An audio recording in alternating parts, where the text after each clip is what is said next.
മഴ തുടരുന്ന പശ്ചാത്തലത്തിൽ തിരുനാവായ പഞ്ചായത്ത് നവമുകുന്ദ ഹൈസ്കൂളിൽ ദുരിതാശ്വാസ ക്യാമ്പ് തുറന്നു. 10, 11, 12, 13, 17 വാർഡുകളിലെ ആളുകളാണ് നിലവിൽ ക്യാമ്പിലുള്ളത്.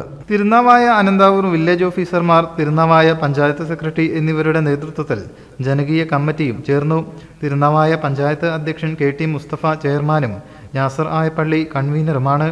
വാർഡ് മെമ്പർമാർ, അംഗൻവാടി അധ്യാപികമാർ, ICDS സൂപ്പർവൈസർ, NSS വോളണ്ടിയർമാർ, രാഷ്ട്രീയ സാംസ്കാരിക നേതാക്കൾ എന്നിവർ ക്യാമ്പ് നടത്തിപ്പിന് നേതൃത്വം നൽകും. സംസ്ഥാന മത്സ്യഫെഡ് ചെയർമാൻ കൂട്ടായി ബഷീർ, CPM ജില്ലാ കമ്മിറ്റി നേതാവ് A Sivadasan, CPM Thavanur area secretary Sudhakaran എന്നിവർ ക്യാമ്പ് സന്ദർശിച്ചു. തിരുനാവായ പഞ്ചായത്തിൽ 11 വാർഡിൽ ഉൾപ്പെട്ട പ്രദേശത്തുള്ള ആൾക്കാരാണ്. ഞങ്ങൾക്ക് അവിടെ വെള്ളം വരുന്ന സ്ഥലത്ത് ഒരു ഭിത്തി കെട്ടിത്തരാൻ ഇനി പൊയ്ക്കാത്ത കാലുകളില്ല, അത്രയും പിടിച്ചിട്ടുണ്ട്. MLA പരമാവധി ശ്രമിച്ച് നിയമസഭയിൽ ഇപ്പോൾ അവതരിപ്പിച്ചും ചെയ്തു. പക്ഷെ ഫണ്ടിൻ്റെ ഇല്ലായ്മയാണ് ഇപ്പോൾ ഗവൺമെൻറ് പറയുന്നത്. അപ്പോൾ അതുകൊണ്ട് ഞങ്ങൾ ഇത്രയും ആൾക്കാർ 11 വാർഡിലെ ആൾക്കാരാണ് കൂടുതൽ ഇപ്പോൾ ആ സ്ഥലത്ത് ഈ ക്യാമ്പിൽ വന്നിട്ടുണ്ട്. വേറെ എവിടുന്നും ആൾക്കാർ ഇവിടെ എത്തിയിട്ടില്ല. ഞങ്ങളെ ബുദ്ധിമുട്ട് മനസ്സിലാക്കിക്കൊണ്ട് അധികാരികൾ കണ്ണ് തുറന്നിട്ട് ഇനിയൊരു അവസരത്തിൽ പോലും ഞങ്ങളിങ്ങോട്ട് എത്തിക്കാനുള്ള വഴി ഉണ്ടാക്കരുതെന്ന് വിനീതമായിട്ട് അപേക്ഷിക്കാനുണ്ട്.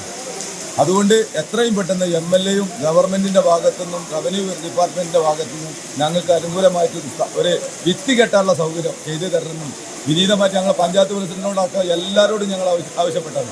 MLA സ്ഥലം സന്ദർശിച്ചതാണ്.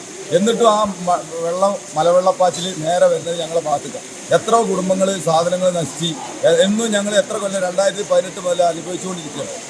News bureau, Tirur.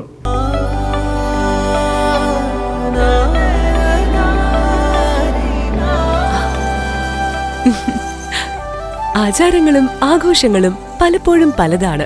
അതുപോലെ തന്നെയാണ് നമ്മൾ അണിയുന്ന ആഭരണങ്ങളും.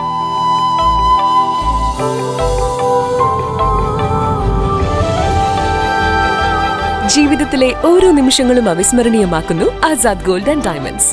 Azad gold and diamonds, Thazhepalam, Tirur.